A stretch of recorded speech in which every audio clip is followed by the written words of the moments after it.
Hello friends, சின்ன மருமகள் serial இனி வரப்போகிற எபிசோட்ஸ்க்கான ரிவ்யூ தான் பார்க்க போகிறோம். அடுத்தடுத்த சுவாரஸ்யங்களை தெரிஞ்சுக்கிறதுக்கு இந்த வீடியோவை ஸ்கிப் பண்ணாமல் கடைசி வரைக்கும் பாருங்கள்.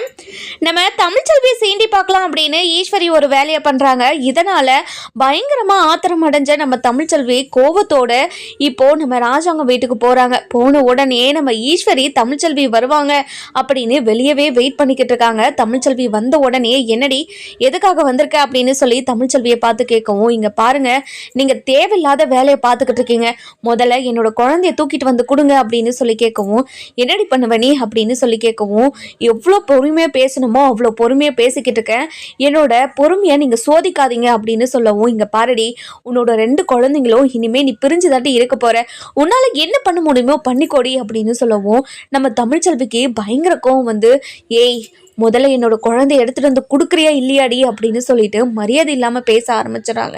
இதெல்லாம் கேட்ட ஈஸ்வரிக்கு பயங்கரமாக கோவம் வந்துடுது. இங்கே பாருடி, உன்னால் என்ன பண்ண முடியுமோ பண்ணிக்கோடி, என்னை மரியாதை இல்லாமல் பேசுறியா, உன்னை என்ன பண்ணுறன்னு மட்டும் பாருங்க அப்படின்னு சொல்லி ஈஸ்வரி உள்ளே போயிடுறாங்க. போன உடனே சித்ரா கிட்ட நடந்த விஷயத்தெல்லாம் சொல்லி பயங்கர கோவத்தோடு இருக்கவும் மோகனா வராங்க. வந்த உடனே ஈஸ்வரி கிட்ட, என்ன ஈஸ்வரி அழகர் இங்கே இருக்கான், யார் தூக்கிட்டு வந்தது அப்படின்னு சொல்லி கேட்கவும், நம்ம ஈஸ்வரி வந்துட்டு, அக்கா நான் தான் அக்கா தூக்கிட்டு வந்தேன், தமிழ்ச்செல்வி பஞ்சாயத்தில் 10 மணிக்கு நம்ம கிட்ட குழந்தைய கொடுக்கணும், அவள் கொடுக்காததால நானே போய் அவங்க வீட்டில் தூக்கிட்டு வந்துட்டேன்.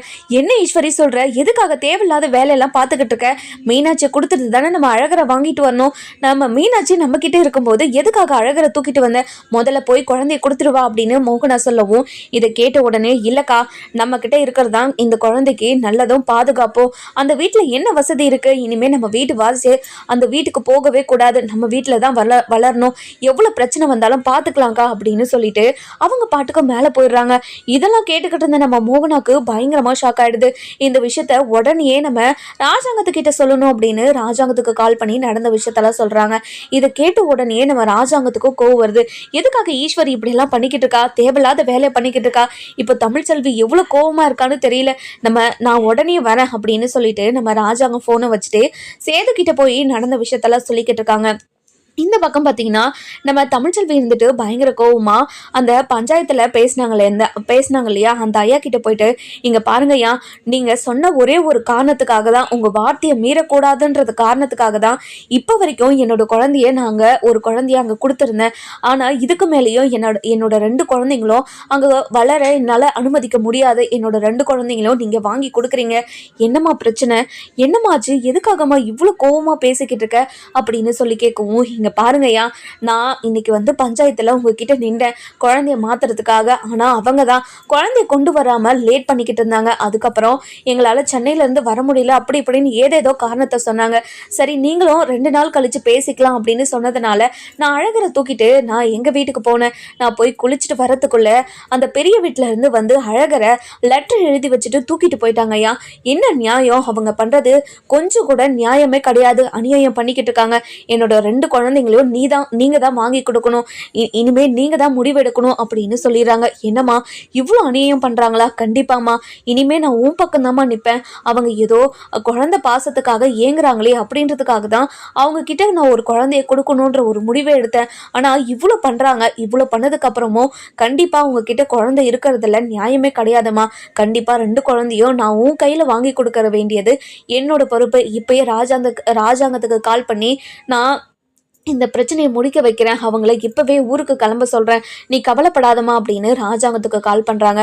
கால் பண்ண உடனே நம்ம ராஜாங்கமும் அட்டன் பண்ணி, இங்கே பாருங்க ஐயா, என்னோட வீட்டில் ஏதோ தெரியாமல் போய் குழந்தைய தூக்கிட்டு வந்துட்டு இருக்காங்க, தமிழ்ச்செல்வி அங்கே வந்திருப்பான்னு எனக்கு தெரியும், என் பொண்டாட்டி இப்போ தான் கால் பண்ணி எல்லா விஷயத்தையும் சொன்னா, அதனால் என்னை மன்னிச்சிருங்க ஐயா, ஏதோ தெரியாமல் பண்ணிட்டோம், குழந்தைய கொண்டு வந்து நான் கொடுக்க சொல்கிறேன் அப்படின்னு சொல்லவும், இங்கே பாருங்க ராஜாங்கம், நடக்கிறதெல்லாம் நடந்து முடிஞ்சு போச்சு, அந்த பொண்ணு ரொம்ப ரொம்ப கோவத்துலையும் ஆவேசத்துலையும் இருக்கு, அந்த பொண்ணோட கோவத்தை எங்களால் இப்போதைக்கு கண்ட்ரோல் பண்ணவே முடியாது, அதனால நீ உடனடியா அதாவது குழந்தைய தூக்கிட்டு நீங்கள் மதுரைக்கு வந்தே ஆகணும், நீங்கள் எந்த சண்டையாக இருந்தாலும் சரி, அங்கே என்ன வேலையாக இருந்தாலும் சரி, இப்போ எல்லாத்தையும் விட்டுட்டு குழந்தைய தூக்கிட்டு முதல்ல வாங்க அப்படின்னு சொல்லிடுறாங்க. அதுக்கப்புறம் ராஜாங்கமும் வேற வழியே இல்லாமல் குழந்தைய தூக்கிட்டு இப்போ மதுரைக்கும் வந்துடுறாங்க. மதுரைக்கு வந்த உடனே 2 குழந்தைங்களும் தூக்கிட்டு பஞ்சாயத்துக்கு போகிறாங்க. இந்த பக்கம் தமிழ்ச்செல்விக்கு கால் பண்ணி விஷயத்த சொல்லி பஞ்சாயத்துக்கு வர வைக்கிறாங்க.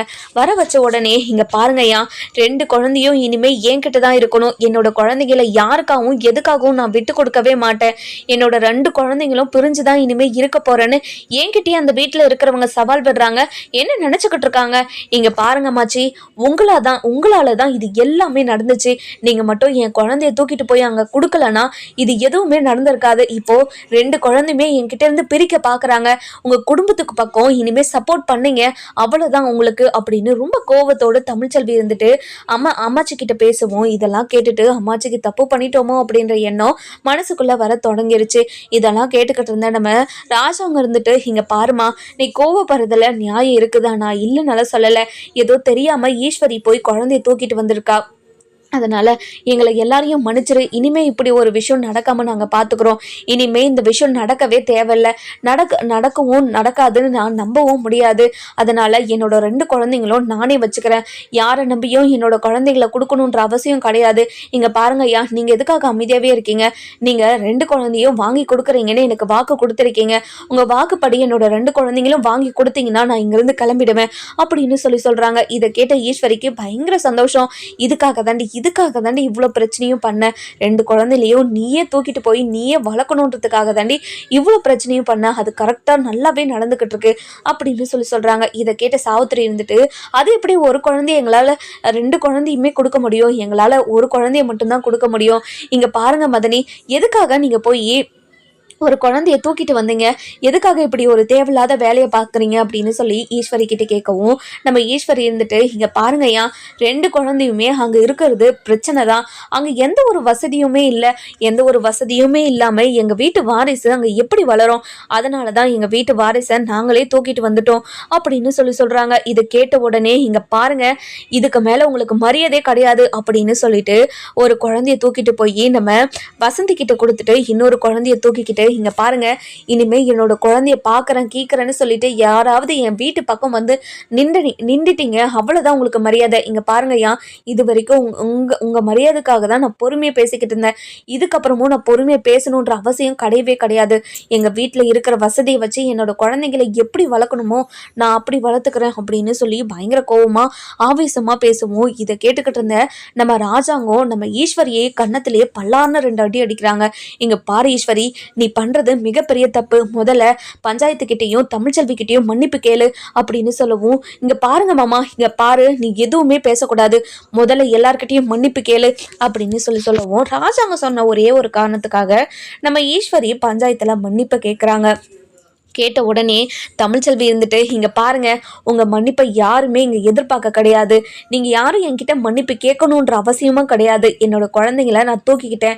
இனிமே யாராவது என்னோட குழந்தைய பாக்குறேன் அப்படின்னு என்னோட வீட்டு பக்கம் வந்து நிக்க கூடாது. இங்க பாருங்கய்யா, என்னோட குழந்தைங்களுக்கும் சரி எங்களுக்கும் சரி எந்த ஒரு பிரச்சனையும் வராம பாத்துக்க வேண்டியது உங்களோட பொறுப்புங்கய்யா.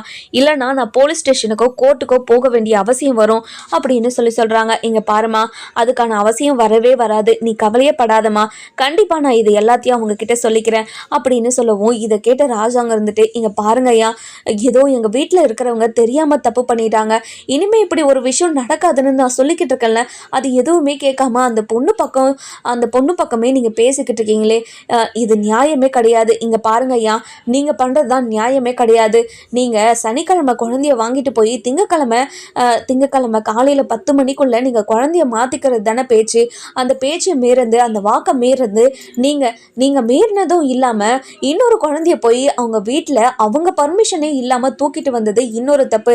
நீங்க தப்புக்கு மேல தப்பு பண்ணிட்டு அந்த பொண்ணு வீட்டுல போய் தன்னோட குழந்தைய கேட்டா, இனிமே 2 குழந்தையும் நீ பிரிஞ்சுதான் இருக்க போற, இனிமே 2 குழந்தையுமே உன் கண்ணில் காட்ட முடியாதுன்னு செஞ்சது, இப்ப பேசினது மிகப்பெரிய தப்பு. எல்லா தப்பையும் நீங்களே பண்ணிட்டு அந்த பொண்ணு மேல குறைய சொல்லிக்கிட்டு இருக்கீங்களே, இது மிகப்பெரிய தப்பு. அதனால தமிழ்ச்செல்வி சொல்றதுதான் கரெக்ட். 2 குழந்தையும் தமிழ்ச்செல்வி கிட்ட வளர்றதான் கரெக்டா இருக்கும்னு எனக்கு தோணுது. இனிமே குழந்தைய பார்க்கணும் அப்படின்னாலாம் நீங்க அவங்க வீட்டு பக்கம்லாம் போய் நின்றாதீங்க அப்படின்னு சொல்லவும் இதை கேட்ட சேது இருந்துட்டு, இங்கே பாருங்கய்யா, என்னால் குழந்தைய பிரிஞ்செல்லாம் இருக்கவே முடியாது. என்னால் குழந்தைய பிரிஞ்சு இருக்க முடியாதுன்ற ஒரே ஒரு காரணத்துக்காக தான் சென்னைக்கு வேலை இருந்தோம். சென்னைக்கு என்னோட குழந்தைய சேர்த்து கூட்டிகிட்டு போனேன். அப்படி இருக்கும்போது என்னோட குழந்தைய பிரிஞ்சு எங்களால் இருக்க முடியாதுங்கய்யா. நீங்கள் ஏதாவது பார்த்து இந்த இந்த தீர்ப்பை மாற்றி சொல்லுங்கய்யா அப்படின்னு சொல்லவும் இதை கேட்ட உடனே, இங்கே பாருங்க தம்பி, ஏதோ நீங்கள் குழந்தை பாசத்துக்காக ஏங்குறீங்க அப்படின்றதுக்காக தான் இப்படி ஒரு தீர்ப்பையே நான் சொன்னேன். ஆனால் அந்த தீர்ப்பையே மதிக்காமல் நீங்கள் ஒரு விஷயத்த பண்ணி வச்சிட்டீங்க. இதுக்கு மேலே நாங்கள் தமிழ்ச்செல்வி பக்கம் தான் நிற்போம். நான் நீதிக்கும் நேர்மைக்கும் கட்டுப்பட்டு தான் இந்த பஞ்சாயத்து ஒரு தீர்ப்பையே சொல்லும். அதுபடி தான் இன்னைக்கும் ஒரு தீர்ப்பை சொல்லியிருக்கு. அந்த தீர்ப்பை மதித்து நீங்கள் எல்லாரும் நடந்துப்பீங்கன்னு நான் நம்புகிறேன். என்னால் முடியாதுங்க ஐயா, என்னால் ஒரு குழந்தைய பிரிஞ்செல்லாம் இருக்கவே முடியாது. என்னோட குழந்தைங்கள என்கிட்ட கொடுக்க சொல்லுங்க ஐயா அப்படின்னு சொல்லி பயங்கரமாக அழுதுகிட்டே இருக்கவும், இங்கே பாருங்க தம்பி, நீங்கள் இப்படி குழந்தை பாசத்துக்காக ஏங்குறீங்க. உங்களுக்கு குழந்தை மேலே அக்கறை அப்படின்னு கொஞ்சமாவது இருந்திருந்தா நீங்கள் திங்கக்கிழமை காலையில் 10 மணிக்கே வந்திருப்பீங்க. நீங்கள் வராத காரணத்தால் கண்டிப்பாக இங்கே நடந்த பிரச்சனையெல்லாம் யோசித்து தமிழ்ச்செல்வியும் 2 நாள் கழித்து பேசிக்கலாம் அப்படின்னு தான் குழந்தைய தூக்கிட்டு போனாங்க. ஆனால் நீங்கள் தானே பிரச்சனை பண்ணீங்க. இவ்வளோ பெரிய பிரச்சனை பண்ணிவிட்டு இனிமேல் இப்படி ஒரு பிரச்சனை வரவே வராதுன்னு நீங்கள் சொன்னால் நான் எப்படி நம்ப முடியும்? உங்கள் வீட்டு ஆளுங்களெல்லாம் என்னால் நம்பவே முடியாது. உங்கள் வீட்டில் இருக்கிறவங்கலாம் ஏற்கனவே எத்தனையோ பிரச்சனை பண்ணியிருக்காங்க. இந்த பொண்ணை நிம்மதியாக வாழ விட மாட்டாங்கன்னு தெரியும். அதனால் நீங்கள் அந்த வீட்டு பக்கமே போகாமல் இருக்கிறது தான் நல்லது. அந்த பொண்ணுக்கும் நல்லது, அந்த குழந்தைங்களுக்கும் நல்லது. குழந்தையும் உங்கள் 2 பேர்கிட்ட மாட்டி தவிக்கிறத விட ஒருத்தர்கிட்ட இருந்து குழந்தைங்கள்லாம் வளருது. ரொம்ப ரொம்ப நல்லா இருக்கும், நல்ல முடிவாகவும் இருக்கும்னு எனக்கு தோணுது. இங்கே இருக்கிறவங்களும் அதுதான் நினைக்கிறாங்க. இதுதான் முடிவு அப்படின்னு சொல்லிடுறாங்க. இது கேட்ட உடனே நம்ம சேதுக்கு வேற வழியே தெரியாம போய் நம்ம பஞ்சாயத்துல இருக்கிற எல்லார் காலையும் விழுறாங்க. இங்க பாருங்க ஐயா, நான் பண்ணது மிகப்பெரிய தப்பு தான். அங்க சென்னைக்கு போனதுனால அங்க கொஞ்சம் மீட்டிங் அதிகமாகி ஒரு 2 நாள் அங்கேயே தங்குற மாதிரி ஆயிடுச்சு. அதனாலதான் இந்த விஷயத்த என்னோட அப்பா கிட்ட சொல்லி உங்ககிட்ட எல்லாம் நான் சொல்லியிருந்தேன். ஆனா அவருக்கு உடம்பு முடியாம டேப்லெட் போட்டு தூங்கி இருக்காரு போல. அதனாலதான் இந்த விஷயத்த உங்ககிட்ட சொல்ல முடியல. எங்களை மன்னிச்சிருங்க ஐயா. இப்படி ஒரு பிரச்சனை இனிமே வரவே வராத மாதிரி நான் பார்த்துக்கிறேன். நீங்கள் கவலைப்படாமல் இனிமே இதை பற்றி கவலைப்படாமல் என்கிட்ட ஒரு குழந்தைய கொடுக்க சொல்லுங்கய்யா அப்படின்னு ரொம்பவே கெஞ்சு அழுதுகிட்டே இருக்கவும் இதெல்லாம் பார்த்துக்கிட்டு இருந்த நம்ம வசந்தி இருந்துட்டு, இங்கே பாரடி தமிழ்ச்செல்வி, அந்த தம்பி ரொம்ப ரொம்ப அழுதுகிட்டு இருக்கடி, குழந்தையோட பாசத்துக்காக ஏங்கிக்கிட்டு இருக்காரு. அதை பார்த்தா நம்ம மனசே இறங்கணும் போல இருக்குடி. ஏன்டி இப்படியெல்லாம் பண்ணிக்கிட்டு இருக்க, ஒரு குழந்தைய கொடுத்துட்டு வாடி அப்படின்னு சொல்லவும், அம்மா இதுக்கு மேலேயும் அந்த குடும்பத்துக்கிட்ட நான் என்னால் பொறுமையாக இருக்க முடியாதுமா. எதுக்காகம்மா என்னால் பொறுமையா இருங்கன்னு சொல்லியே என்னோட சுயமரியாதை இழக்க வச்சுக்கிட்டு இருக்கீங்க. என்னோட குழந்தையும் அலக்கடிச்சுக்கிட்டு இருக்கீங்க. 2 குழந்தையும் ஒன்னா இருக்கணும்னு நான் நினைக்கிறேன். அதனால நீ இந்த விஷயத்துல தலையிடாதமா. இதுக்கப்புறம் யாராவது இந்த விஷயத்துல தலையிட்டீங்க அவ்வளவுதான் மரியாதை அப்படின்னு பயங்கர கோபத்தோட பேசிக்கிட்டு இருக்காங்க. அதுக்கப்புறம் நம்ம மோகனா இருந்துட்டு, இங்க பாருங்க, என் பையன் தவிக்கிற தவிப்பை பார்த்தா உங்களுக்கு இப்படி ஒரு தீர்ப்பு சொல்லணும்னு தோணுமா? எதுக்காக இப்படி ஒரு தீர்ப்பை சொல்லியிருக்கீங்கன்னு எனக்கு புரியல. ஈஸ்வரி பண்ணது எல்லாமே தப்பு தான். நான் ஈஸ்வரி குழந்தைய தூக்கிட்டு வந்ததுமே குழந்தைய கொண்டு போய் விட்டுட்டு வான்னு நான் சொன்னேன். ஆனா அவ தான் எதுவுமே கேட்காம இப்படி ஒரு வேலையை பண்ணி வச்சிருக்கா அப்படின்னு சொல்லவும் இதை கேட்ட உடனே நம்ம அப்பதான் இருந்துட்டு, இங்க பாருங்க, என்னோட பேத்தி பண்ணுறதில் தப்பே கிடையாது. என்னோட பேத்தி எல்லாத்தையும் சரியாக தான் பண்ணிக்கிட்டு இருக்கா. உங்களுக்கு ஒரு வாய்ப்பு கொடுத்தோம், அந்த வாய்ப்பை நீங்கள் பயன்படுத்திக்காம இப்படி அவளை கஷ்டப்படுத்தி காயப்படுத்தி அவமானப்படுத்திருக்கீங்க. இதுக்கப்புறமும் அவள் பொறுமையாக இருக்கணுன்ற அவசியம் கிடையவே கிடையாது. நான் பண்ண ஒரே ஒரு தப்பு, குழந்தை பிறந்த உடனே அந்த குழந்தைய உங்ககிட்டே எடுத்துகிட்டு வந்து கொடுத்தேன் பார்த்தியா, அதுதான் நான் பண்ண மிகப்பெரிய தப்பு. நான் இந்த தப்பை பண்ணியிருக்கவே கூடாது. ஏன் இந்த தப்பை பண்ணேன்னு நான் இவ்வளோ தூரம் நான் யோசிச்சுக்கிட்டு இருக்கேன் அப்படின்னு ரொம்பவே ஃபீல் பண்ணிக்கிட்டு இருக்காங்க. இதெல்லாம் கேட்டுக்கிட்டு இருந்தேன் நம்ம ராஜாங்க இருந்துட்டு ரொம்பவே கோவமா ஈஸ்வரி கிட்ட போய், எதுக்காக ஈஸ்வரி இப்படி எல்லாம் பண்ண? இங்க பாருங்க மாமா, 2 குழந்தையுமே அந்த வீட்டுல இருந்து ரொம்ப கஷ்டப்படுதுங்க மாமா. அந்த வீட்டுக்கு போயிட்டு வந்தாவே ரொம்பவே சோர்ந்து தான் வருதுங்க பசங்க. அதனாலதான் மாமா, நம்ம வீட்டு வாரிசு நம்ம வீட்டிலேயே இருக்கணுன்றதுக்காக தான் நான் இது எல்லாத்தையும் பண்ணியிருக்கேன். அது மட்டும் இல்லாம இப்பவும் சரி, அந்த 2 குழந்தையும் அந்த வீட்டுக்கு போகவே கூடாதுங்க மாமா. பஞ்சாயத்துல சொன்ன தீர்ப்பை நீங்க ஏத்துக்காதீங்க. 2 குழந்தையுமே போய் வாங்கிட்டு வாங்க. 2 குழந்தையுமே நம்ம வீட்டில தான் வளரணும். இந்த விஷயத்துல நீங்க யாருக்காகவும் எதுக்காகவும் விட்டு கொடுக்காதீங்க மாமா அப்படின்னு சொல்லவும், என்ன ஈஸ்வரி இப்படி கேவலமா பேசிக்கிட்டு இருக்க?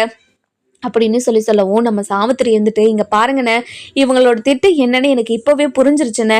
இவங்களோட அண்ணன் பொண்ணு சேதுவை கல்யாணம் பண்ணியிருக்கல, இவன் அண்ணன் பொண்ணு சந்தோஷமா வாழணும், சந்தோஷமா வாழ்றதுக்கு இந்த குழந்தை இவங்க 2 பேருக்கு இடையில தடையா இருக்கே அப்படின்ற ஒரே காரணத்துக்காக இப்படியெல்லாம் பிரச்சனை பண்ணா தமிழ்ச்செல்வியை 2 குழந்தையும் வாங்கிட்டு போயிடுவா. அப்புறம் அண்ணன் பொண்ணும் சேதுவும் சேர்ந்து சந்தோஷமா வாழ்வாங்கன்ற எண்ணத்துல இப்படி ஒரு விஷயத்த பண்ணியிருக்காங்கண்ணே. இந்த விஷயத்துல இவங்களோட சுயநலம் இருக்கு, புரியலையாண்ணே அப்படின்னு சொல்லி கேட்கவும், என்ன ஈஸ்வரி, இதுக்காக தான் நீ இது எல்லாத்தையும் பண்ணியா? சேதோ இந்த குழந்தைங்களை புரிஞ்சு இருக்க மாட்டான்னு உனக்கு தெரியாதா? உன்னோட அண்ணன் பொண்ணு சந்தோஷமா இருக்கணுன்ற ஒரே ஒரு காரணத்துக்காக இப்படி ஒரு கீழ்த்தரமான வேலையை பார்த்துருக்கே, உனக்கு அசிங்கமா இல்லை? இங்க பாருங்க மாமா, நான் அதை நினைச்செல்லாம் பண்ணவே கிடையாது. நம்ம நம்ம நம்ம குழந்தை நம்ம வீட்டில் வளரணும்னு தான் நினைச்சேன். அதுக்காக தான் இது எல்லாத்தையுமே பண்ணேன். அதை இத்தனை நாளாக பண்ண வேண்டியதானே? சேதுவும் என்னோட அண்ணனும் வீட்டில் இல்லாத போது எதுக்காக நீ இப்படி ஒரு விஷயத்த பண்ணணும்? இங்க பாருங்க மதனி, நீங்க பண்ணது மிகப்பெரிய தப்பு. இங்க பாருங்க அத்தாச்சி, நீங்க கொஞ்ச நேரம் அமைதியா இருங்க, இந்த விஷயத்துல தலையிடாதீங்க அப்படின்னு சொல்றாங்க. அதுக்கப்புறம் நம்ம தாமரை இருந்துட்டு, என்ன எதுக்காக இந்த விஷயத்துல நாங்கள் பொறுமையாக இருக்கணும்? எதுக்காக பொறுமையாக இருக்கணும்? சேது மாமாவோட சந்தோஷத்தையும் நிம்மதியையும் கெடுத்து விட்டுட்டு எங்களை என்னமோ பொறுமையாக இருக்க சொல்கிறீங்க. இப்போ பாருங்கள், சேது மாமா எவ்வளோ கஷ்டப்பட்டுக்கிட்டு இருக்காரு, யார் கால்லையும் போய் விழுந்துக்கிட்டு இருக்காரு. இதெல்லாம் செய்ய வைக்கிறதுக்காக தான் நீங்கள் இது எல்லாத்தையும் பண்ணீங்களா அப்படின்னு சொல்லிட்டு கேள்வி மேலே கேள்வி கேட்டு ஈஸ்வரியை படுத்தி எடுத்துக்கிட்டு இருக்காங்க. அதுக்கப்புறம் நம்ம தமிழ்ச்செல்வி இருந்துட்டு, அதாவது பஞ்சாயத்தில் இங்கே பாருங்க ஐயா, நீங்கள் சொன்ன மாதிரி 2 குழந்தைங்களையும் என்கிட்ட ஒப்படைச்சிட்டீங்க.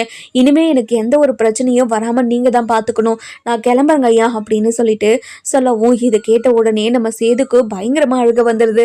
இங்க பாரு தமிழ்ச்செல்வி, என்னோட ஈஸ்வரி சின்னம்மா பண்ணது எல்லாமே தப்புதான். அவங்க உங்க வீட்டுக்கு வந்து குழந்தைய தூக்கிட்டு போயிருக்க கூடாது. அப்படியே தூக்கிட்டு போயிருந்தாலும் வீட்டுக்கு வந்து குழந்தைய கேட்டதும் அவங்க கொடுத்துருந்துருக்கணும். அதையும் கொடுக்கல.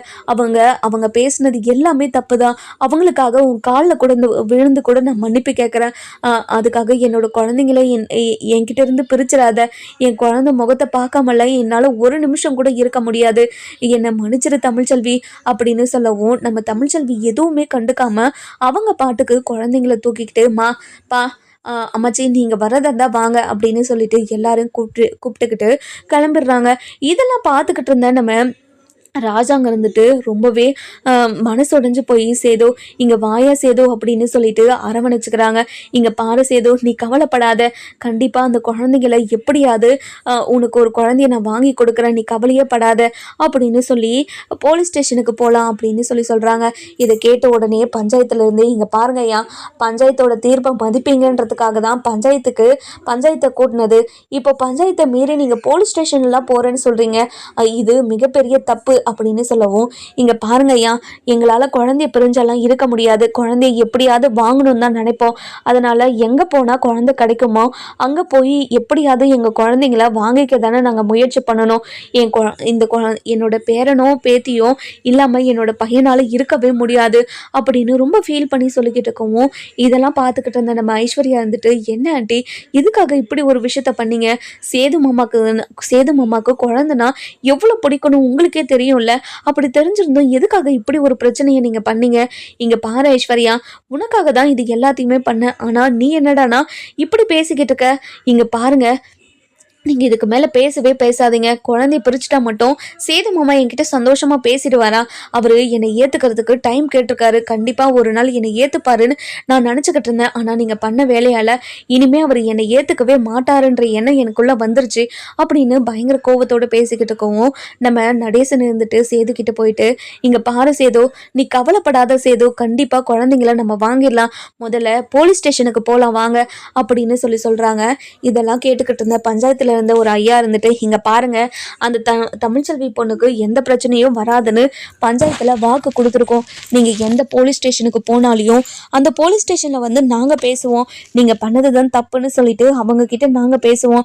அது மட்டும் இல்லாம பிறந்த குழந்தைங்க 2 பேருமே அதாவது தாய் கூட தான் இருக்கணும்னு கோர்ட்லயும் சரி போலீஸ் ஸ்டேஷன்லயும் சரி அவங்க இதை தான் சொல்லுவாங்க.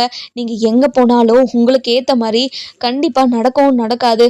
நீங்க முதல்ல எந்த பிரச்சனையும் பண்ணாம இல்லாமல் பண்ண தப்புக்கு தண்டனை அனுபவிக்கிறோம்னு நினச்சி முதல்ல இங்கேருந்து கிளம்புங்க அப்படின்னு சொல்லி பஞ்சாயத்தில் சொல்லிடுறாங்க.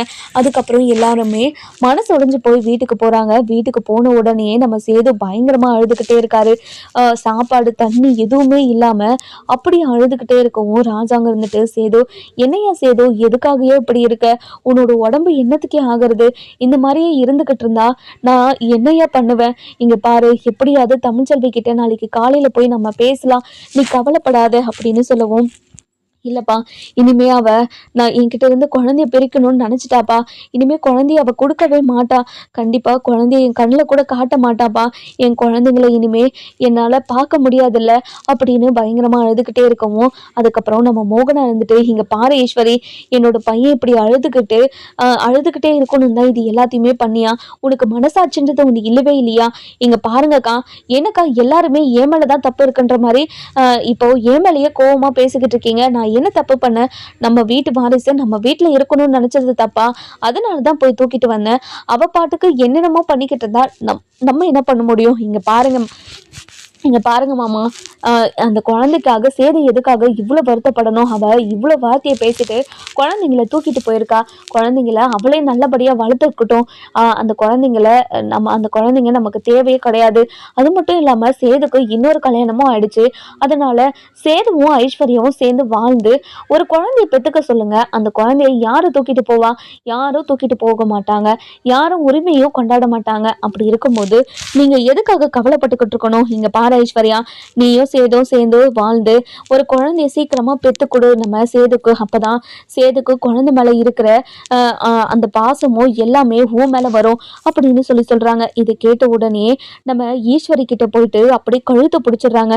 இங்க பாருங்க, நான் உங்களுக்கு என்ன பாவம் பண்ணேன், உங்களை என்னோட அம்மா இடத்துல வச்சு தானே பார்த்தேன், என்னோட அம்மாவே என்னோட கனவுல தமிழ்ச்செல்வி வயிற்றுல தான் நான் வளர்ந்துகிட்டு இருக்கேன்னு சொன்னாங்க, என்னோட மீனாட்சி தான் என்னோட அம்மா, என் அம்மாவை பிரிஞ்சு நீங்க இருக்க சொல்றீங்களா, என் அம்மாவை என்கிட்ட இருந்து நீங்க ஒட்டு மொத்தமா பிரிச்சுட்டீங்க, இது எல்லாத்துக்கும் காரணம் நீங்க தானே, உங்களை நான் சும்மாவே விட மாட்டேன், நீங்க இந்த வீட்டுல இருக்கவே தேவையில்லை, இந்த வீட்டுல நீங்க இருக்கிற வரைக்கும் பிரச்சனை மேல பிரச்சனை தான் வந்துகிட்டே இருக்கு அப்படின்னு ரொம்ப கோபமா ஈஸ்வரி கழுத்தை பிடிச்சி நெரிச்சுக்கிட்டு இருக்காங்க.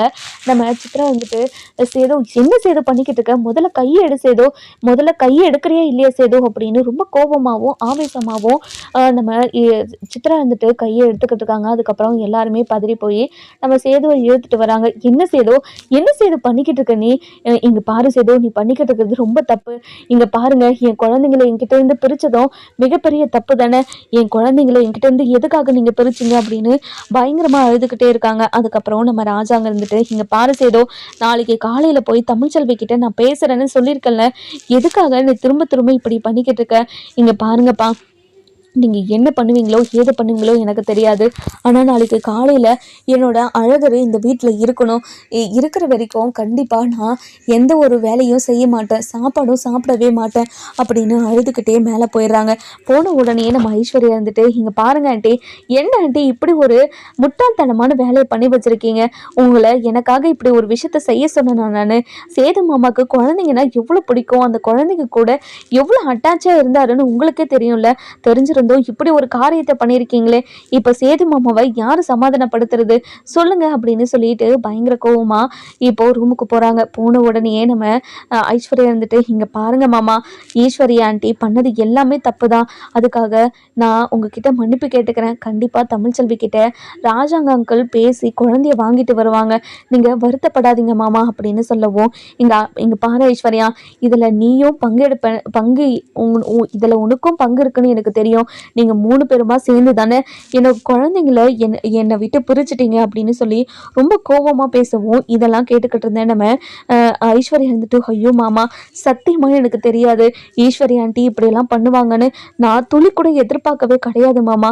எதுக்காக மாமா என்ன இப்படி சந்தேகப்படுறீங்க, என்னை இப்படி சந்தேகம்லாம் படாதீங்க மாமா, உங்களோட நீங்கள் குழந்தைங்களை கொஞ்சிக்கிட்டு இருக்கும் போது உங்களை நான் எப்படியெல்லாம் ரசிச்சுக்கிட்டு இருக்கேன்னு தெரியுமா, அந்த குழந்தைங்களுக்கு மேலே எனக்கு என்ன மாமா கோபம், எனக்கு சத்தியமாக அப்படி ஒன்று என்ன இல்லவே இல்லை மாமா, நீங்கள் என்னெல்லாம் தப்பாக நினைக்காதீங்க அப்படின்னு சொல்கிறாங்க. அடுத்த நாள் காலையில் நம்ம ராஜா அங்கே இருந்துட்டு தமிழ்ச்செல்வியோட வீட்டுக்கு போகிறாங்க. போன உடனே நம்ம தமிழ்ச்செல்வி இருந்துட்டு தன்னோட 2 குழந்தைங்க கூடயும் ரொம்ப சந்தோஷமாக சிரித்து விளையாடிக்கிட்டு இருக்காங்க. அந்த நேரம் பார்த்து நம்ம ராஜாங்கத்தை பார்த்த உடனே எழுந்து நின்றுக்கிட்டு, இங்கே பாருங்க எதுக்காக இங்கே வந்திருக்கீங்க அப்படின்னு சொல்லிட்டு நம்ம தமிழ்ச்செல்வி கேட்கவும், இதெல்லாம் பார்த்துக்கிட்டு இருந்த நம்ம வசந்தி இருந்துட்டு, அடியே தமிழ் என்னடி இப்படியெல்லாம் பேசுகிற, வாங்க ஐயா வாங்க அப்படின்னு சொல்லிட்டு உள்ளே கூப்பிட்றாங்க. இங்கே பாருமா தமிழ்ச்செல்வி, எங்கள் வீட்டில் இருக்கிறவங்க பண்ணது எல்லாமே தப்புதாம்மா. அதுக்காக உன் காலில் விழுந்து நான் மன்னிப்பு கேட்குறேம்மா. குழந்தை பிரிஞ்சு சேதுவால் இருக்க முடியலம்மா. அவன் ரொம்ப அழுதுகிட்டே இருக்கான். நைட்டு முழுக்க அவன் தூங்கவே கிடையாது. ஒரு நிமிஷம் கூட அவன் தூங்க கிடையாது. குழந்தைய பற்றி அவன் பெணாத்திக்கிட்டே இருந்தான். அவன் பெணாத்திக்கிட்டு இருக்கிறதே என்னால் பார்க்க முடியலம்மா. இனிமேல் இப்படி ஒரு பிரச்சனை வராமல் நான் பார்த்துக்கிறேன். ஒரு குழந்தைய மட்டும் கொடுத்துருமா அப்படின்னு சொல்லி கேட்கவும், நம்ம தமிழ்ச்செல்விக்கு பயங்கர கோவம் வருது. நம்ம இந்த விஷயத்துல தமிழ்ச்செல்வி என்ன முடிவு எடுப்பாங்க அப்படின்னு நம்ம வர எபிசோட்ல பார்க்கலாம். இந்த வீடியோ உங்களுக்கு பிடிச்சிருந்தா லைக் பண்ணுங்க, சப்ஸ்கிரைப் பண்ணுங்க, மறக்காம பெல் ஐகானையும் கிளிக் பண்ணிக்கோங்க.